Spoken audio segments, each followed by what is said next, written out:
Hockey Podcast.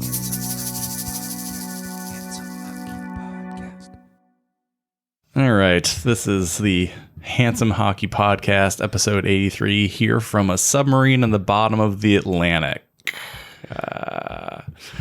Unfortunately, we are not billionaires, so we couldn't have afforded being there, but couldn't afford an expensive tomb. Yeah, it's a giant metal sarcophagus on the bottom of the ocean. Yep. Instead, we are in sort of sunny Portland, Oregon. This is what you get when you pay an obscene amount of money to go see a thing on which everybody died. Yep. It's karmic retribution. Yeah, joke's on you. Titanic is 2-0 versus Idle Rich. Hopefully it's 3-0 pretty soon, as long as they're rich. I'm glad it's not like oceanographers and... Yeah, they're safe. Yeah, like they ride into the bottom of the ocean in submarines that weren't made from parts from local hardware stores, like, or aren't controlled by a PlayStation 5 controller. I mean, all of that is, I don't know, not super true, because like it's actually, I was reading about the sub. It's actually like very technically advanced. The dude running it also really was against any sort of regulation on it. And Xbox controller, that's just a USB piece of hardware. Like, I don't know, it's not a bad deal, but yeah, it seems like it's got about the same chances coming back as Oliver Ekman-Larsson's career. I love it when we foreshadow in the soft open. It's really great. Since we last recorded, the Stanley Cup was awarded. What? That rhymed. That was fast. That rhymed. Recorded and awarded. God, come on. I can already talk better than I could last episode. It's no musician, Wisconsin. In case you either A, hate hockey and don't watch it and are just listening to this podcast out of some sort of affinity for Evan and I. You're just here for the submarine takes. Yeah, I've got so many submarine hot takes. The Vegas Golden Knights have defeated the Florida Panthers in what could probably be declared as dominant. Yeah, they crushed them like the Steely Depths. It was an implosion by the Florida Panthers, especially on the defensive end and in net. Yeah, I mean, turns out you can't go apeshit in goal forever. And Bobrovsky finally hit the wall. I mean, I think he mostly just hit a far deeper and superior team that doesn't have like Radko Gudas as your third best defenseman. Yeah. Vegas just controlled the puck in that zone and owned them. I mean, credit to Florida for getting here, but they were the second best team on the ice. Yeah, absolutely. And, we had talked, way back when that it didn't seem so much like the Panthers had beaten Boston, but that Boston had kind of beaten themselves. And I'm not trying to take anything away from Florida's run. Like, it was outstanding, and it kind of echoes Montreal's run a couple of years ago. You get a hot goaltender, and you win some games and some series that the prognosticators don't think you will. You rode this hot goalie up into the playoffs, and then not even into the playoffs, through the playoffs. Yeah, through the playoffs. And then you meet the juggernaut and they dismantle you. Yep, it was quite a dismantling in a 5-game series. It was kind of nice to see Florida get one out, so it's not just a sweep, so you don't have like your coach go on to say you didn't get swept when you got swept. Like, that saved it from that awkwardness. But Yeah, they beat him 9-3 in game 5. Oof. Yeah, at the end, Vegas was still scoring goals, and you kind of wanted to be like, no, just not in the face, not in the face. Yeah, it was kind of like Vegas was, they knew that the Conn Smythe was still sort of like up for grabs. And so like, how many goals can I score? Like Mark Stone's like, I'm going to pull myself back into this race. Cause he had 3, and I didn't realize this until after the fact, but they've been saving hats from all their hat tricks all year. And so they pulled one last hat out for Mark Stone to save. Oh, beautiful. Nicholas Waugh scored the 9th goal and was clearly very excited because he'd scored a goal in the Stanley Cup Finals, but it was also much more subdued than like Mark Stone had been earlier in the game, because it was like, yeah, okay, like right, it's 9-3 now. Yeah, you start to like worry about your safety if you score too many goals and run up the score too much. Yeah. Also, we would be remiss if we didn't point out that, Matthew Tkachuk had played in games 3 and 4 with a broken sternum and broken ribs. Yeah, several cracked ribs, and everyone basically said, oh, he's out, game over. It turns out he was scratched for game 5. And yeah, that was exactly the case. I mean, how to make an argument for your relevance by your absence. There aren't too many stark contrasts like we just saw. And then there were the chants. They started late in the second period saying, we want the cup, when, I mean, they blew him out of the water in the second period. Like it was actually a close game up until early in the second. And late in the second, the game was over, and they started chanting, and they kept chanting through the third period. And I don't know, they just like marched Florida out of the building. It was a close game in score, but as I was watching, I was just sitting there. I didn't think Vegas was going to score 9 goals, but I was like, Vegas is really running this game. Like Florida had very little offensive zone pressure. Mm-hmm. They were getting Vegas was just like waltzing over the blue line into Florida's zone. Like Florida had no means of controlling any sort of entry. And Bobrovsky had looked a little shaky here and there. Bobrovsky played the entire game despite giving up 9 goals. And I can kind of understand, like, okay, I want you to go down. I want to go down with the ship, so to speak. Yeah. I didn't even mean to do that one. And his team just was like, okay, we're done. We're out of here. And Vegas just didn't let up, really. I mean, they didn't like super try and run up the score, but Florida stopped playing hockey. The goals were just kind of there. Yeah. And I mean, what? They pulled their goalie. They pulled him for an extra attacker at one point. Is that right? At one point, I think it was like 5-2. And they were like, fuck it. It's the 5th game of the Stanley Cup Finals, and we're down 3-1, which, go for it. Yeah, exactly. But then there's like, all right, well. That was when Mark Stone got his 3rd. Was the empty netter. I'm like, gotta put it back in. Yeah, like, get out there, Bob. That was rough. I felt bad for him, but I understood why he was out there. We touched on the Conn Smythe earlier. That went to Jonathan Marchessault. Marchessault, yeah. One of the best player names now becomes one of the best trophy hardware winners. He wins one of the most important trophies in hockey, which is the MVP of the finals. He won 13 of 18 first place votes. Eichel was a distant second with 5. We obviously put some conjecture towards who would win it because, well, it sort of could have been anybody. Aiden Hill, I think, got some love in the second, third place voting. He just always had the extra poetry with him, and so I guess in hindsight, that was always going to be where it was going. Eichel's got this sort of fuck you story, but he was left.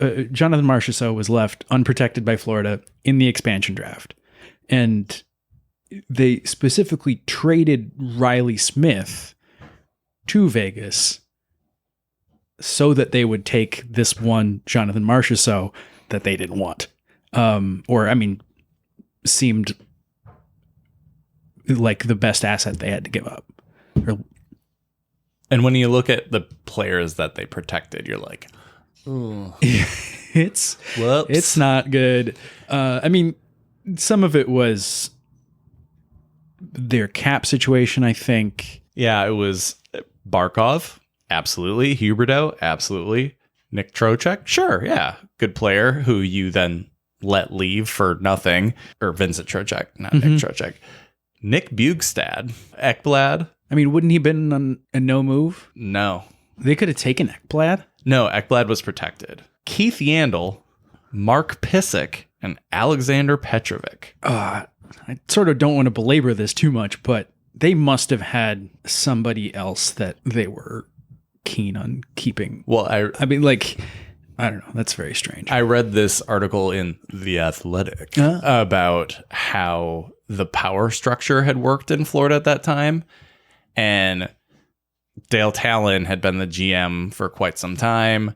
He was bumped upstairs, and they brought in this highly analytical team to kind of take them to the next level. Okay. And they uncovered Jonathan Marchessault in this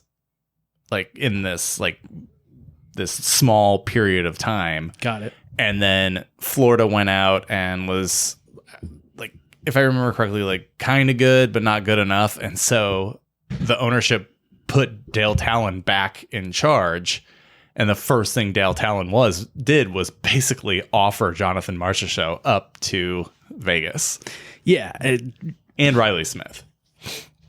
Dale Talon's done a lot of good things, but also a lot of bad things movement-wise in his 10 years. But it's crazy. Somewhere he is in shambles, no doubt, over Jonathan Marchessault.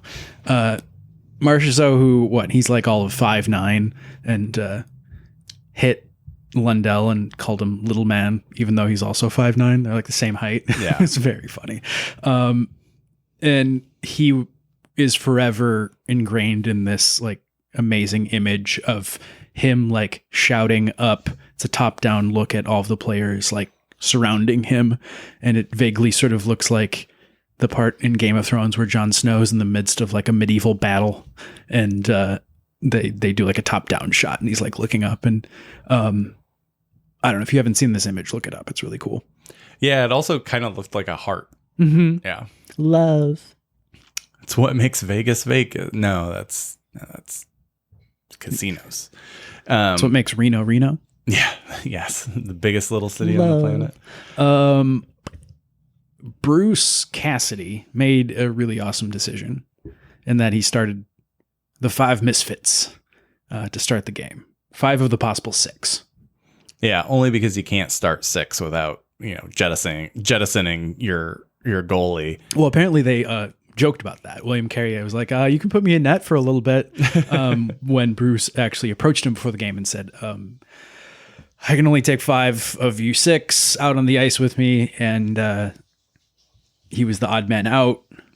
And I don't know, that just was a very interesting call and very classy move by Bruce Cassidy.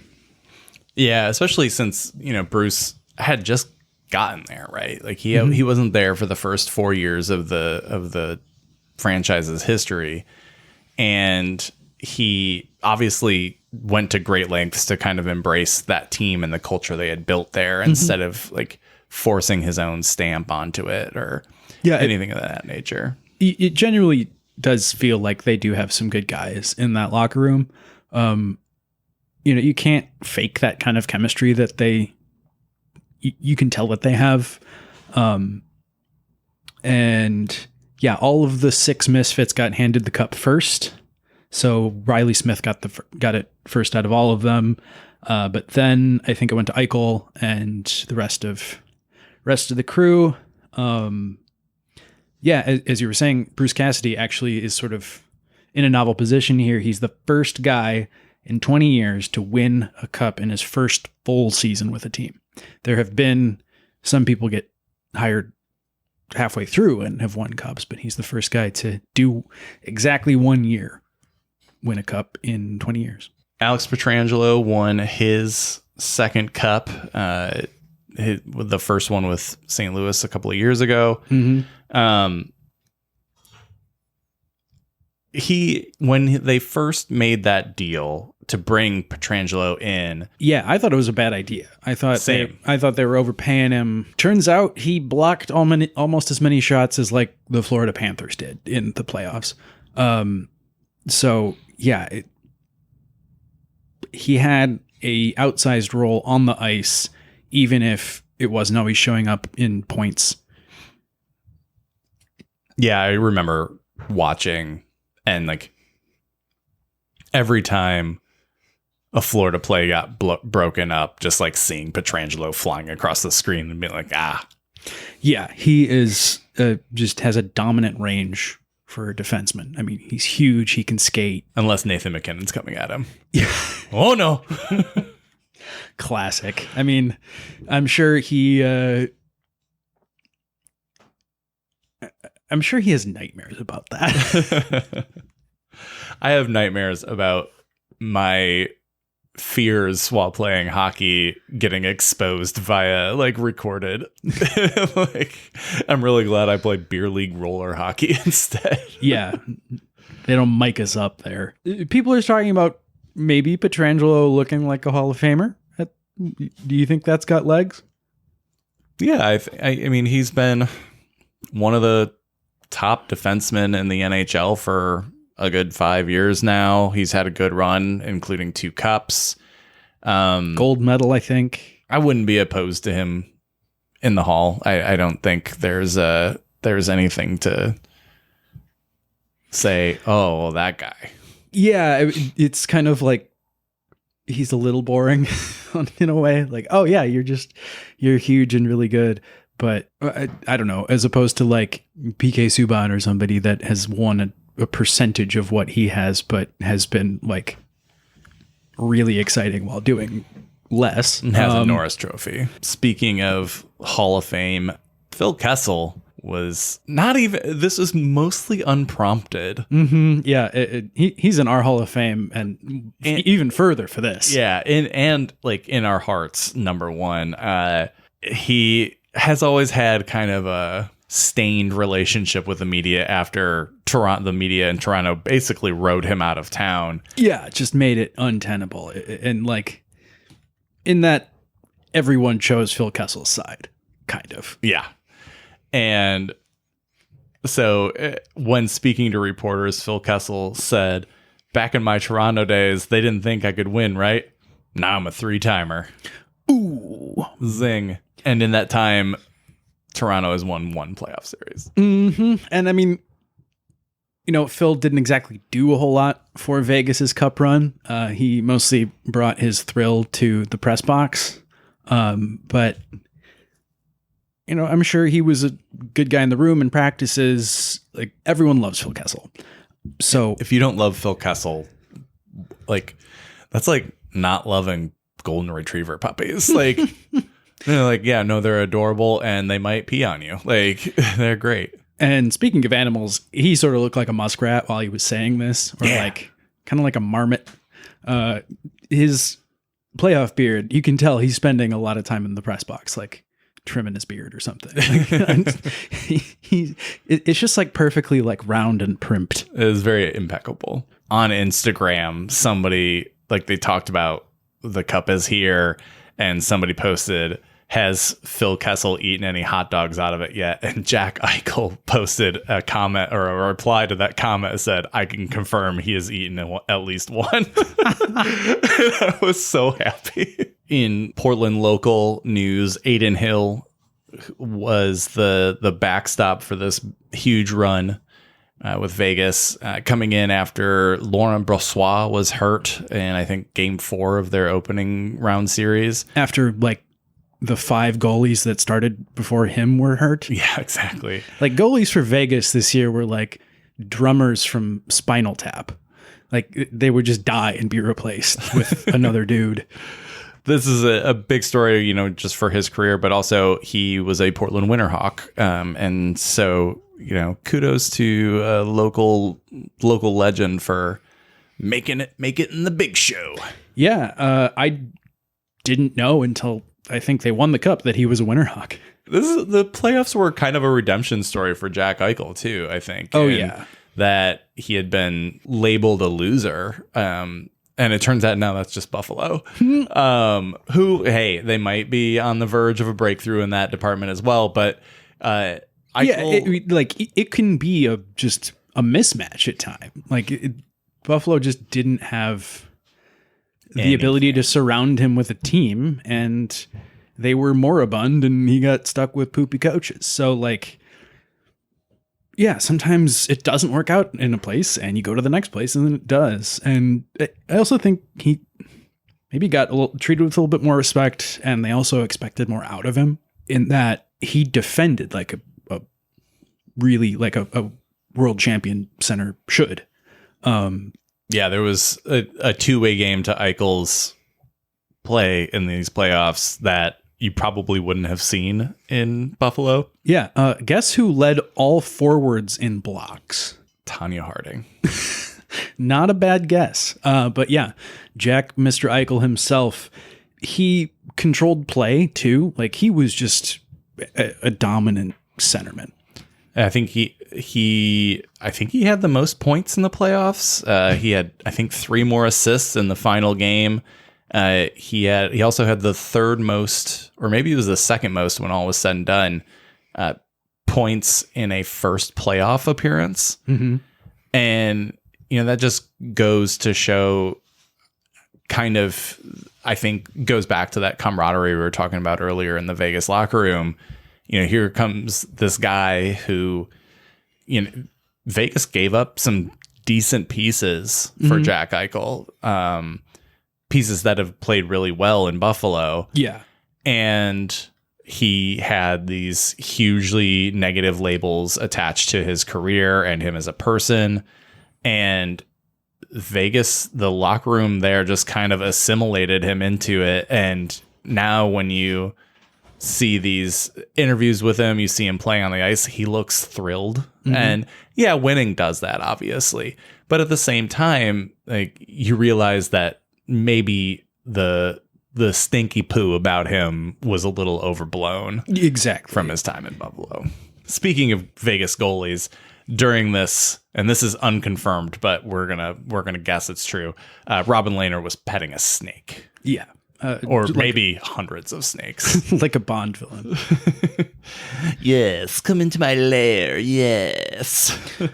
Speaking of villains, someone was arrested by Vegas police after threatening to shoot up Game 5 and turn it into, I think this was their words, like the second Mandalay Bay massacre, which kind of is a weird way to connect the fact that the team was formed right before this massacre and actually became a bit of part of the Vegas resilience story. They were very active in the community at the time. The Vegas Strong thing kind of took a huge... Mm-hmm. And I think it galvanized the team in a way that they maybe weren't otherwise. Mm-hmm. To have this, really terrible story play out around them. Hopefully the person who did this, his name is erased from history books, and hopefully he fucking disappears. We trade him to Russia, and we're just put him in a gulag, and they just have him peeling potatoes and having metal shards tucked into his fingernails for the rest of his life. The problem was this guy was Mike Babcock. No, he would have said, "I'm going to shoot up all of the young players." Hey, I'm going to take my gun to the AHL and I'm going to kill my prospects. Kind of to recap the end of the season and the end of the finals here. An impressive run by Florida. Mm-hmm. We talked about this a little bit earlier, but obviously you want to win the cup, right? But there's no shame in how they played throughout the playoffs. And even like play to get into the playoffs.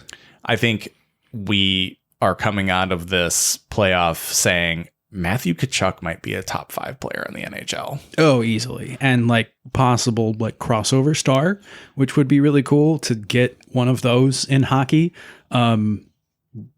He's got a little bit more personality than Connor McDavid, and he's in a little bit better. Which is to say he has personality. He's got some personality. Yeah, he's not white bread, he's wheat bread. But he might even be pumpernickel. But he's wheat bread in Miami. Yeah. And, might find his way onto a sandwich at Versailles. I wouldn't be surprised if he was the cover athlete for the next NHL EA Sports game as well. Oh, that's happening. Yeah. That's got to happen. Unless it's William Karlsson drunkenly lifting the cup. I mean, we can make that cover. That would be my cover. Yeah. Because he sort of saw Nikita Kucherov's press conference from a couple of years ago and said, I can do you one better. And he obviously drew some inspiration from Corey Crawford with fucking Right Chicago. And gave a drunken parade speech for the ages. They don't call him Wild Bill for nothing. Yeah.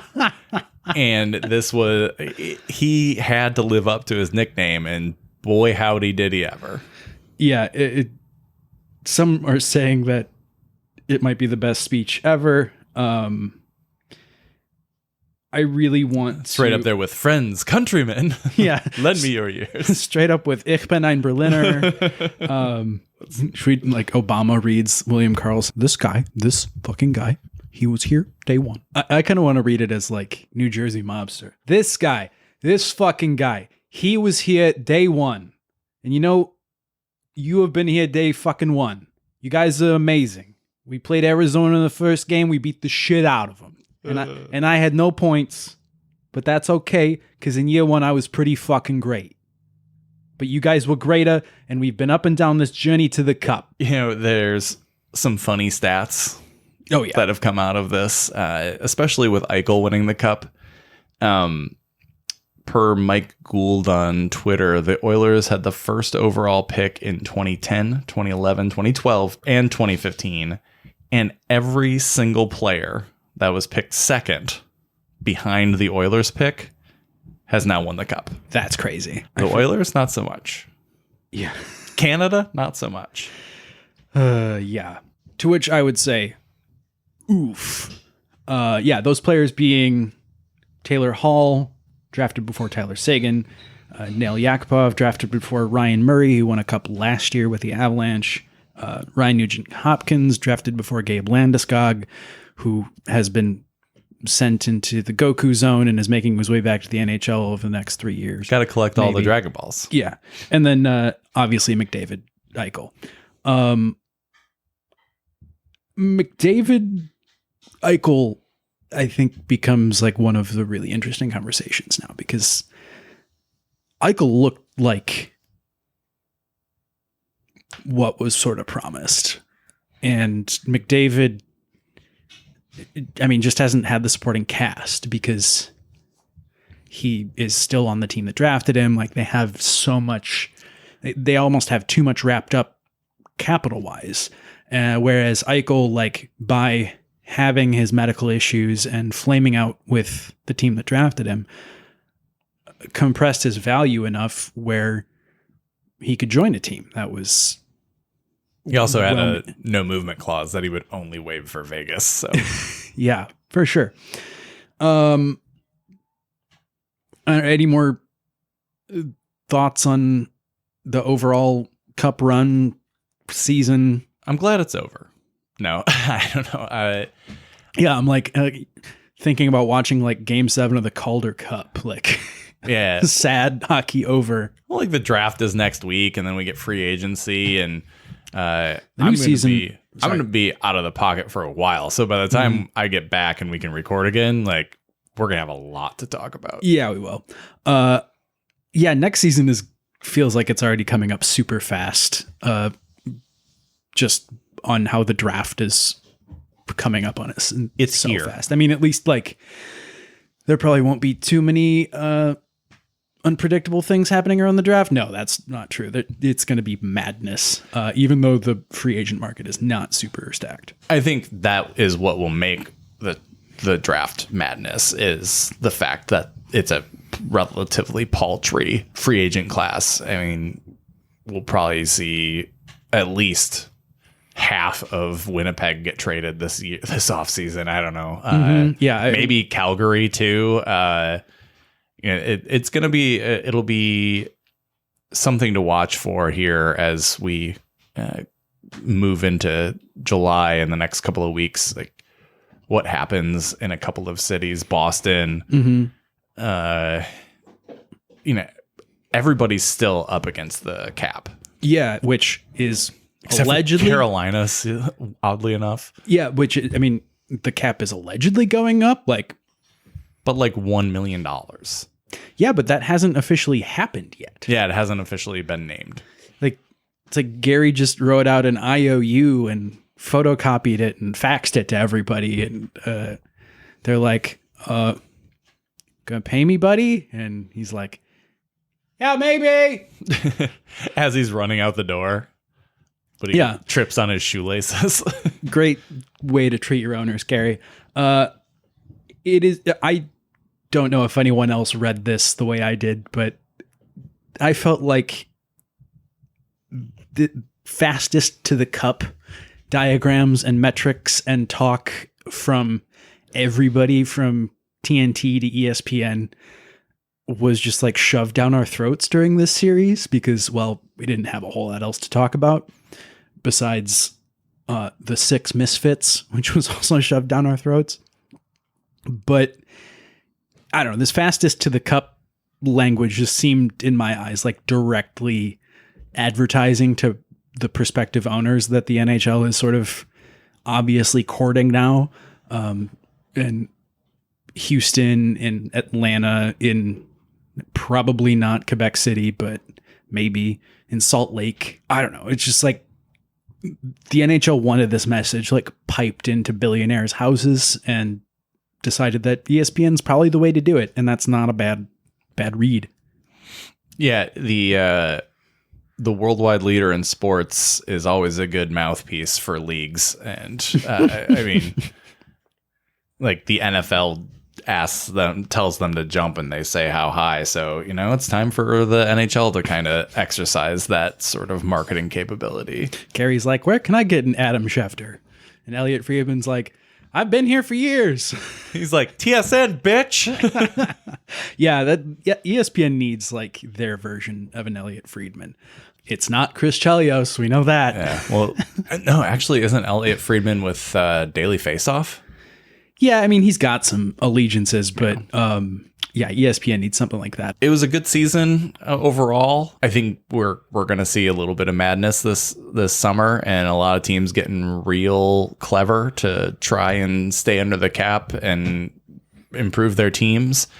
I think right now there's like only like 4 or 5 teams underneath the cap floor, so there's going to be there's just not a lot of cap space to go around. Edmonton has to re-sign like 9 guys and only has $5 million to do it, including Evan Bouchard. And you fucking know Ken Holland's gonna try and sign Jonathan Taves. Like you just fucking know.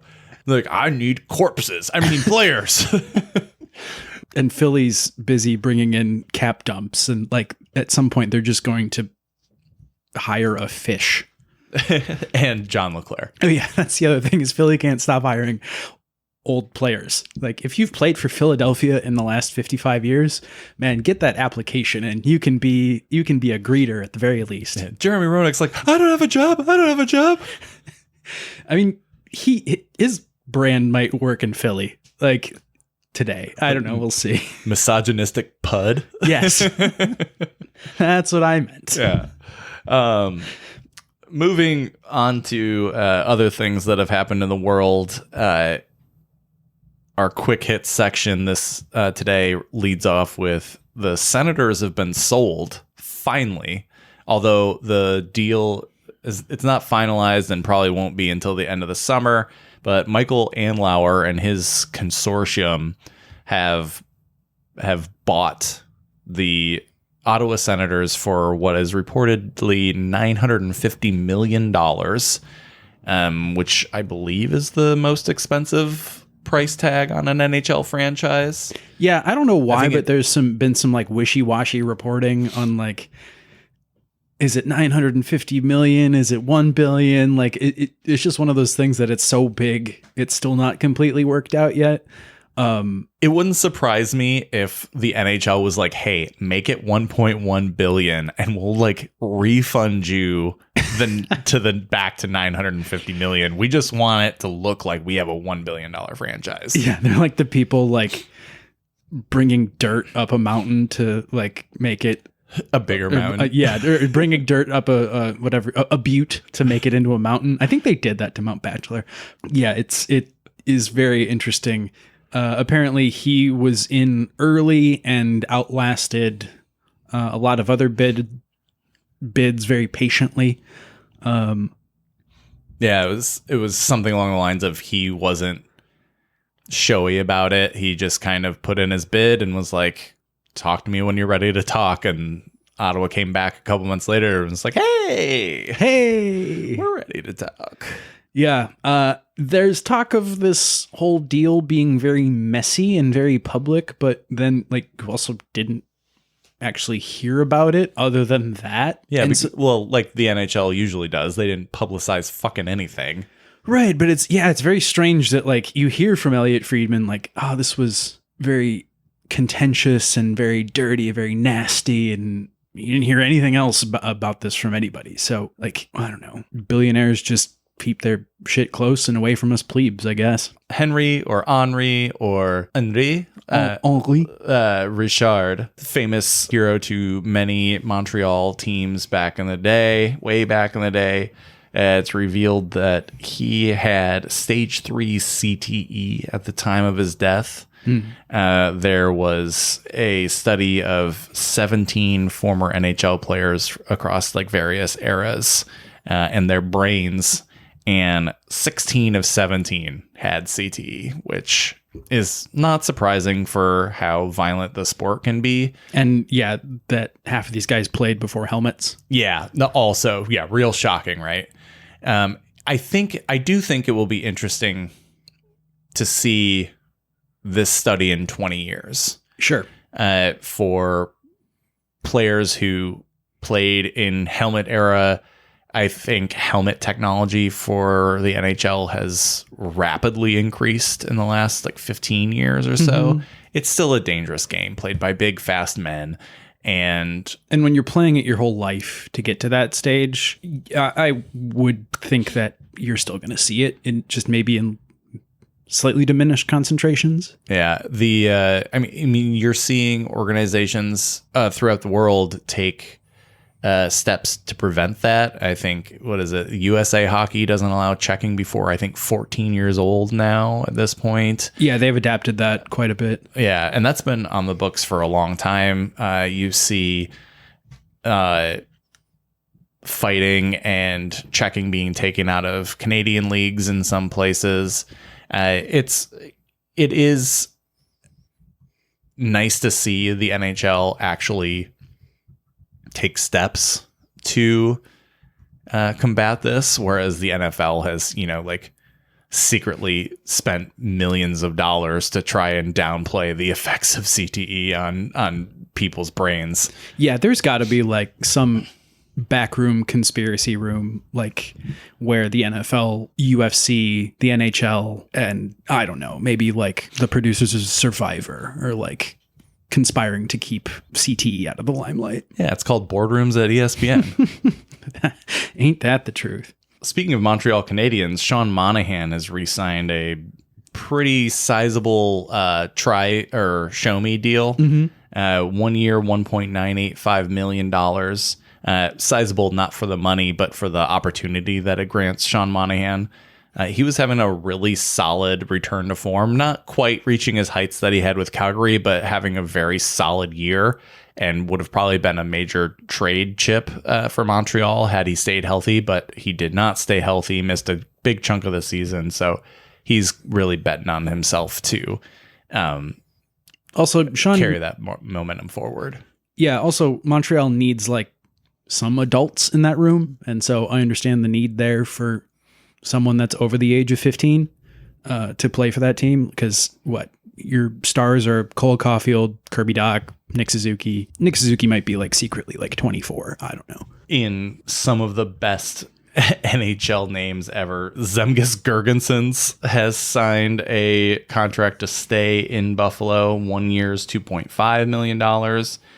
The big contract really was Jesper Bratt, or Bratt, depending on who you're talking to, re-signing with the Devils, 8 years, $7.85 million. Devils fans are like, wait, does this mean we don't get Timo Meier? And the Devils are like, whoa. Easy We're now. working on it. Chill.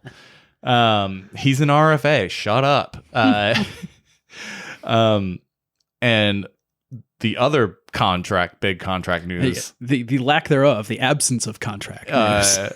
OEL, Oliver Ekman-Larsson, was bought out of his 4-year remaining contract. He's gonna count 2.4 mil against the cap for the Canucks for the next 8 years, which is hilarious because the Canucks made a mind-numbingly stupid trade to bring him and his $8.25 million per year contract in, which sent. It was a pick. The pick that got Dylan Guenther. Yeah, okay. So it was a pick that became Dylan Guenther. Who looked very solid as a rookie this year. Yeah, exactly. And this buyout also, speaking of the Coyotes, it affects the Coyotes because they retained salary in the deal. And so they lose a buyout, I guess. Huh. That's kind of a bummer. It is a bummer. Like, why are you trying to fuck over the Yotes, man? But it's also very funny because then they turned around and immediately bought out Zach Andor, and Patrick Nemeth, both of which you don't know were still in the NHL, and they aren't anymore because, well, they were bought out. But now the Coyotes have more 2023 draft picks than they have players on their roster. B, $23.3 million, 28% of their cap, coming from players who will not play a game next year per cap friendly. That's insane. Yeah, what is that? Voracek and Shea Weber and Brian Little? Funny you should ask. They're directly below. Oh, hey there. So reading is hard, dude. $1.8 million from dead cap for Cashin, Nemeth, and OEL. And then their LTIRs are just a slew of former greats. Just hilarious. Like, How do you expect to make a franchise palatable to an owner when you're spending almost 30% of cap on non-iceable people? I understand there's a cap floor and a lot of this is to get there, but I don't know. This situation is just looking less and less tenable. And I don't understand what the hell the Coyotes are going to do. Move to Houston. This is true. Speaking of probably untenable, Peter Laviolette was hired by the Rangers, and this seems dumb. Yeah. Also, he has a record of being really good with teams really quickly before he flames out really fast too. And that's kind of what the Rangers need in a way. I don't know. They're up against it. Right. And this GM's not going to hire another coach, and they needed a win now kind of coach. a lot of their good options were already gone. And yeah, I mean, they could have signed Gerard Gallant. He didn't have a contract.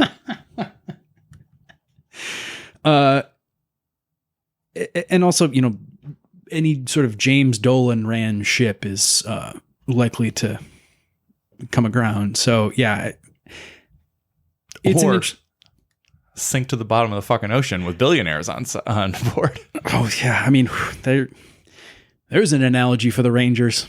We've got Jerome McGinley being hired as a special assistant to the GM in Calgary, kind of a return for one of the best players in Calgary history. Somebody's got to right that ship. Yeah, well, this had been rumored for quite some time. I think like Pierre LeBrun or Elliot Friedman had been talking about this in like March. Yeah. And so he's been close with the team for a while. Yeah, it was something like he was coaching his kids. Okay. Or I think his youngest son, and he like his son graduated to like the next level of hockey, and so now he's available. Which NHL. Is like super honorable. like how amazing of Jerome McGinley to be like, oh no, sorry NHL, I'm busy coaching my kids team. Yeah, that's super rad. That's also very like Jerome McGinley too. 100%. That's like right up there with him getting interviewed. Do you remember this story? He got interviewed by, I think it was Boston sports reporter from like one of the local stations. They're like, so what do you think about the Bruins, the playoffs? And they pan, it's Jerome McGinley. And he's like, oh, I think it's really great. I'm excited to see what the team can do this year. I need to see this. He had just been traded to the Boston, I think. Oh yeah. Oh, that's very funny. Oh, that's great. Yeah, I mean, maybe like, I don't know. I thought of something dumb to say, but yeah. Jason Spezza has signed on as the associate general or assistant to the general manager, right? No, associate general manager. Yeah, two sort of stars of the same era. Yeah, both exactly. Getting kind of like parallel front office jobs. I mean, Spezza's been in it for a year or so. But, yeah. Well, there was a lot of talk that Spezza had been given the word that he would be the next GM in Toronto, or elevated to assistant GM or associate GM, and then they fired Kyle Dubas, and Jason Spezza was like, deuces, I'm out. And left. That's my guy. And they hired Brad Treliving. Kyle Dubas lands with Pittsburgh, and surprise, surprise, Jason Spezza is now an associate GM with the Penguins. Yeah, I love Sean McIndoe pointed out that he's actually assistant to nobody, as Pittsburgh does not actually have a general manager. Yeah. They have a president of hockey ops. Yeah. It's a good gig if you can get it. They say nobody wants to work anymore. Yeah, I don't want to have a boss. What you want to do is you want to be able to choose your boss. And that's exactly what Alex DeBrincat is kind of in the middle of doing. He has basically said that he doesn't want to re-sign a long-term deal in Ottawa. And honestly, I think this is very responsible of him. Mm-hmm. The ownership situation isn't in flux. Pierre Dorian is the GM, but you don't know what new ownership is going to do with a team. So there's just a lot of uncertainty in Ottawa, and Alex DeBrincat has said he wants out.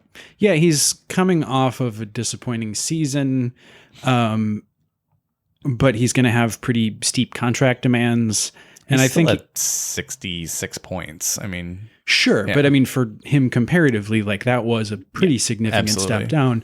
And so, yeah, it's just, I think everyone realized pretty quickly it's not going to work out. And I think Ottawa lost a bit on a gamble to bring him in from Chicago. They paid quite a bit at the Chicago fire sale. Yeah, I think it was like a 7th pick and like a 31st pick or an early second rounder or something like that. They're not going to get anything back like that. I was listening to a podcast earlier today, and Elliot Friedman was saying, you're looking more at like a reasonable middle six person and like maybe some second and third round picks or a relatively good prospect. Like you're probably not getting a first rounder back, especially because Alex DeBrincat has named the teams that he wants to be traded to. Yeah. Those teams are the Nashville Predators, Dallas Stars, Vegas and Florida, surprising, and the Detroit Red Wings, his hometown team. There will be a lot of pressure on Pierre Dorion to get this done. We'll probably see that, honestly, in the next week or 2 weeks or so, with the draft coming up and then free agency starting. The desire to get this deal done is going to be really paramount. It'll probably be one of those infamous sign and trade deals where he signs a contract with Ottawa, or it'll be guaranteed, I will sign this deal. Here's like, I have a contract that I have agreed to, and then I sign with whatever team, right? Yeah. One of those legendary sign and trades. Speaking of sign and trades, I don't think we covered this last week, and this did happen in the last week, but Damon Severson was the subject of a sign and trade. Yeah. Shockingly. Yeah. So he got 8 years, $6.25 million sent to the Blue Jackets, who are doing just fucking stupid things this offseason. Hey, maybe you know what? Maybe it all works out, but it's curious. I mean, he's a pretty good player. He's made a little redundant there with Luke Hughes coming up and some other Devils defensive prospects falling into place. What do the Devils get in return? A third round pick. Meh. A third round pick to facilitate a trade that was already going to happen anyways. Yeah, that's a good deal. Yeah, not bad. Yeah. Yeah, so I think Alex DeBrincat is probably at the top, if not one of the top, 5 most likely to be traded guys, if not at the top of that list.